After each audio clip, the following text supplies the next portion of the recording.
Prosím, představila by si s nám? Tak jmenuji se Darina Alster a zabývám se vizuálním uměním už asi tak 15 let třeba. Dělám různý výtvarné projekty, nejvíce vyjadřuju performancema nebo multimediálníma experimentama. Ty věci týkají se hodně identity, občas se týkají i politiky, občas se týkají sexuální identity nebo nějakých takových osobních pocitů, názorů, podvědomí, snů. No, tak nevím už. Taky se zabývám pedagogikou, takže dělám různé workshopy pro studenty. Mě vlastně hodně baví kvůli tomu, že mě vlastně baví nějakým způsobem přibližovat to současné umění mladým lidem, i lidem, kteří se výtvarným uměním nezabývají. Je pro mě hodně důležitý, aby výtvarné umění, aby současné umění nesloužilo jenom umělcům, ale i lidem. Já jsem na performance měl ve škole přednášku, jestli si pamatujete, Alice Unik nám přednášela o dějinách performance, historie a tak dále. A tady vlastně za performance děje. Tohle se jmenuje Frida Workshop, podle téhle umělkyně, Fridy Kahlo, znáte ji někdo? A vlastně jsou tady 3 umělkyně, které mají 3 postele k dispozici a každou tu postel nějakým způsobem zpracovávají, každá po svém. Představíme Fridu číslo 1, Darina Alster, Fridu číslo 2, Lady Gaby a kde pak máme Michelle. Promiň, ty jsi tady největší, proto jsem mě přehlídla. Takže děkujeme ještě jednou a předávám slovo umělkyním.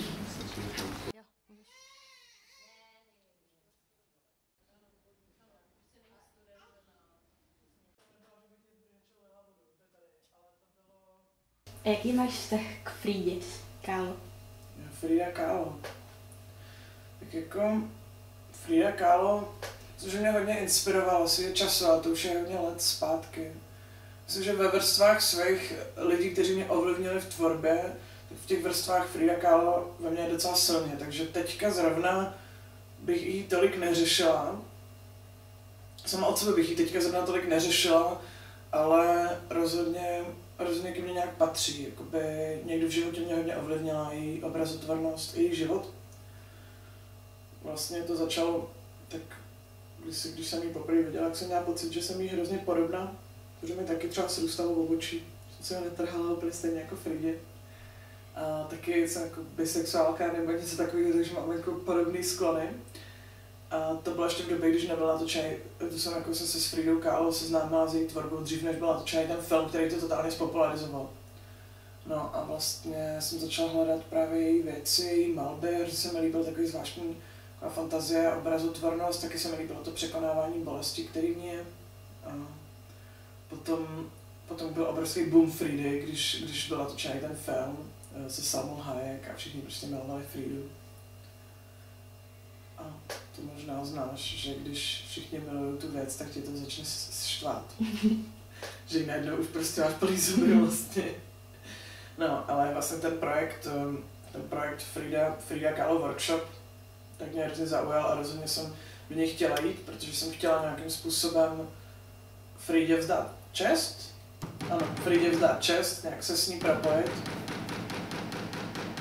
Jak říkám, mám jí v sobě, v těch svých vrstvách inspiračních. No a vlastně jsem byla hrozně zvědavá, co z toho vznikne, protože takové věci se nedějou náhodně, takže když je workshop Fridy Kahlo, kdy vlastně Frida vede ten workshop z pozice ducha, tak jsem byla opravdu zvědavá, co se tam odehraje, co se stane se mnou a co se stane s ostatníma, jak tam bude mezi námi interakce. Vlastně při tom workshopu, jestli můžu mluvit trochu o tom, no, určitě. Tak při tom workshopu jsem, protože jsem sama těhotná a nechtěla jsem, aby se mi staly nějaké blbý věci třeba s tělem, co se Fridě děli v životě, když ona třeba potratila a takovýhle. A proč jsem věděla, že vlastně mám tu tendenci se s ní propojovat vnitřně a nějakým způsobem jí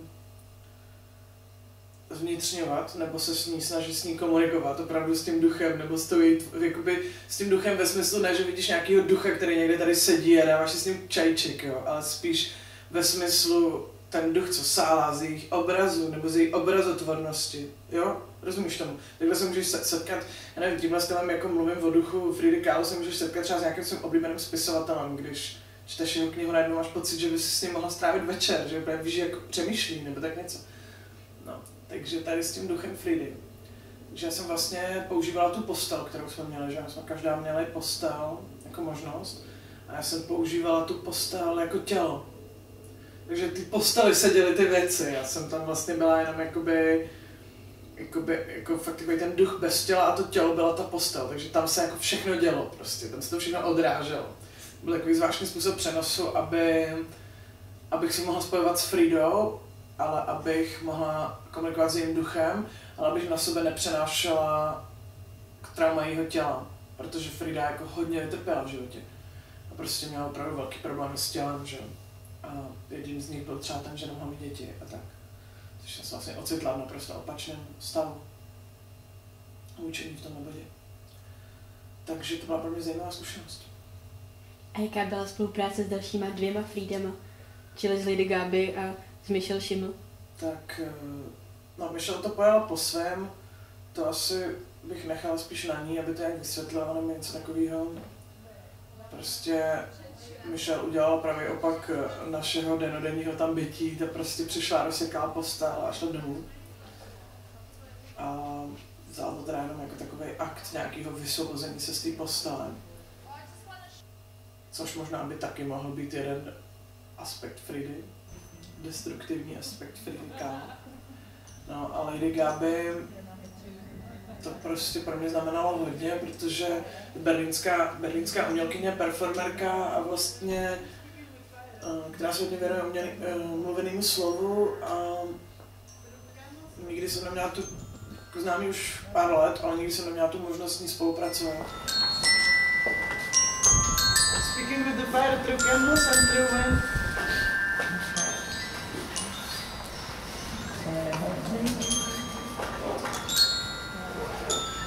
Taková je zvláštní, bych se dostal k takovému zvláštnímu tématu, který se jmenuje jako čas v performance. To je téma, který by mi třeba přišlo hrozně zajímavý, kdy vlastně při performance úplně jiným způsobem plyne čas než v reálném životě a vlastně když se děje performance, tak ta posouvá čas i těch ostatních lidí, kteří se na ní dívají, protože prostě změní ten rytmus, změní rychlost, buď to strašně zrychlí, nebo to zpomalí, nebo to jede v nějakých vlnách, kdy se to různě mění. A kvůli tomu mě vlastně performance strašně zajímá, že ona vlastně proniká do reality a tu realitu pozměňuje.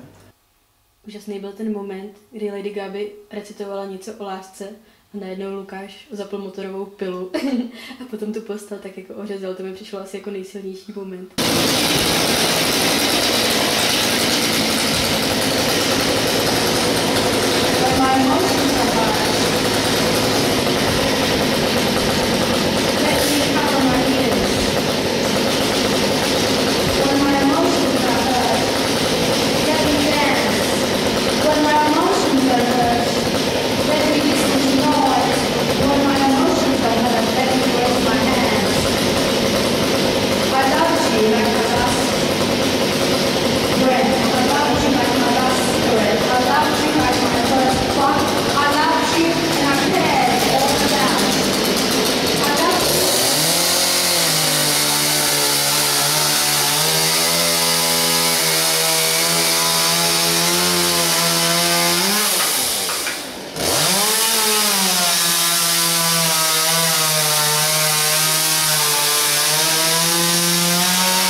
Přesně ono, proč jsem říkala, že jsem vlastně používala tu postel jako Fridino tělo.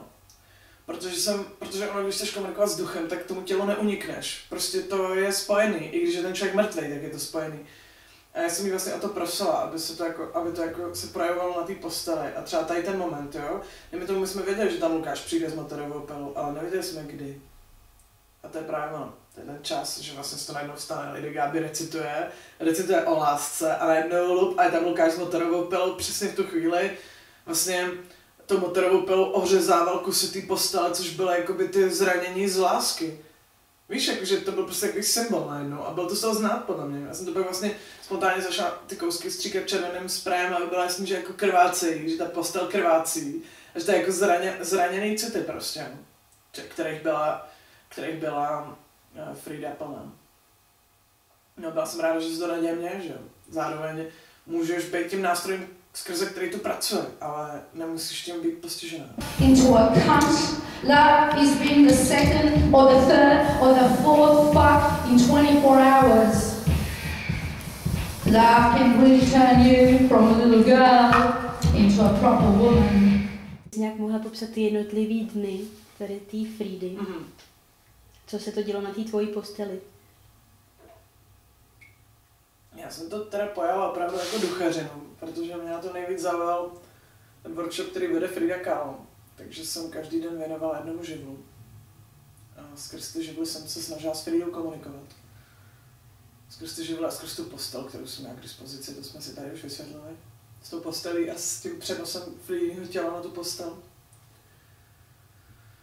Takže čím jsme to začínali? Začínali jsme ohněm, předpokládám, to byly ty svíčky. Jak jsme vlastně zabodávala hřebíky do té postele a tam jsem dávala svíčky a ty svíčky všechny hořely. A tím pádem tou postelí prošel živel ohně.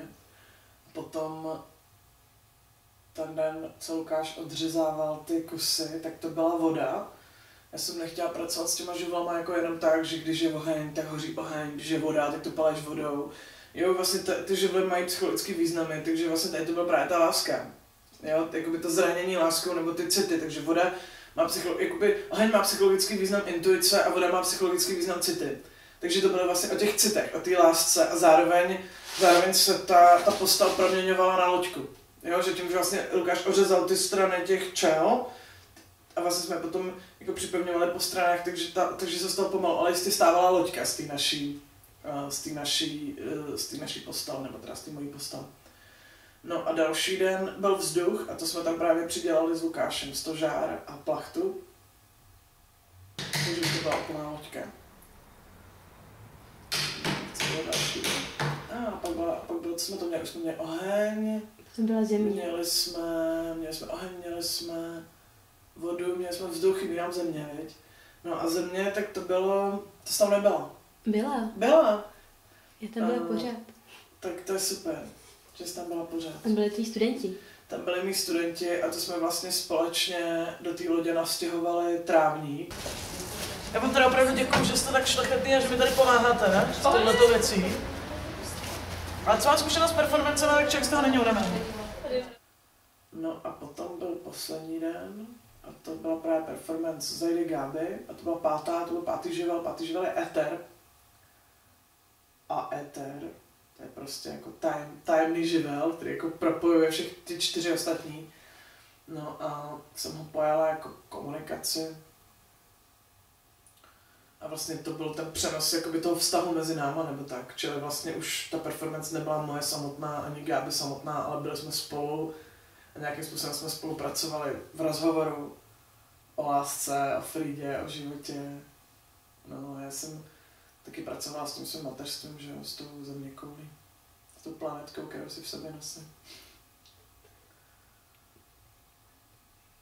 No, to je všechno. 18 years, I think I'm still on that energetic move, and I was a bit of what do I say? You know, I was just really laid back before giving birth when I got pregnant and really enjoyed my pregnancy in the last term.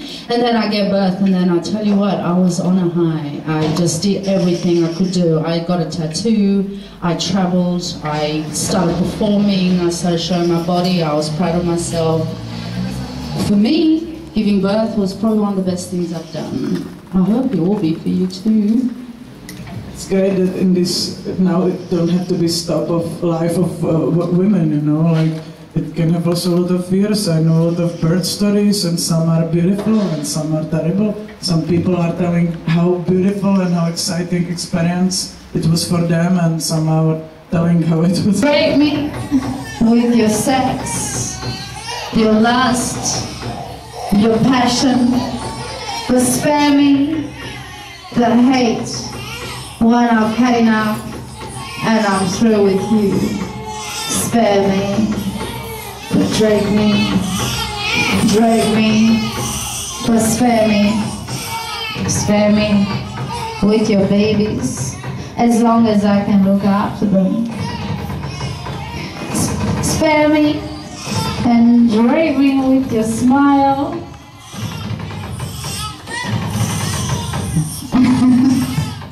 A potom to všechno prostě na konci schořelo, to bylo jako když se to prostě pořádně rozjelo, jako když, to je asi jako když by si se snažila vyvolat dešťovou holí a pořád by si s tou dešťovou holí tady chodila, co by si zkoušela, aby se spustil strašný liák.